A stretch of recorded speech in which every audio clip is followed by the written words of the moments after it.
Ahsoka, Tano, and Anakin Skywalker. Two of the most beloved characters in all of Star Wars that carry a strong and deep friendship that really makes us care for them.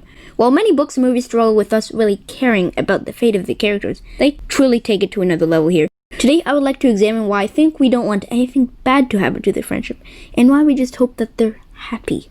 When it was first announced that Anakin was going to have a Padawan, I was very skeptical, since there's no mention of a Padawan in any of the movies. Now, The Clone Wars is one of my favorite shows of all time. But for me, what makes it so great is it doesn't try to redo the prequels to make it better. They work with what they have, and they manage to incorporate Ahsoka into the plot beautifully with what they had. Many, including myself, argue Anakin's turn in Revenge of the Sith was too rushed. This gave something the show could work with. Ahsoka's first appearance was in the 2008 film The Clone Wars, which was originally the first 4 episodes of the TV show, but was squeezed into a whole hour-and-a-half feature film. When we were first introduced to her, she barely had any backstory. All we knew was that she was a Togruta. Later in the show, we did manage to get invested into her character, but she remained the same in one aspect. She still barely had any backstory. All we got was a few seconds in an episode almost halfway through Season 5 of The Clone Wars.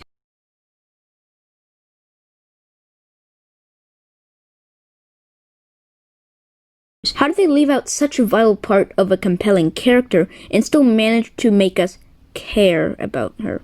I think the answer is in something I call the Prequel Effect. Sometimes this effect can be used poorly, like in Solo, a Star Wars story. Sadly, the plot of Solo followed mostly Han meeting Chewie, getting the Falcon and his blaster, and other things that we already knew about him. This significantly removed a big portion of the suspense in the story. Here, they used it to their advantage, which is that we know Anakin is going to turn into Darth Vader. Even though Ahsoka barely has any backstory, we get to see her arc from being a reckless Togruta who carries Anakin's order with a simple "yes, master." But eventually, throughout the experience in the show, she gets to create a mind of her own, whether Anakin or others believe it is right or wrong.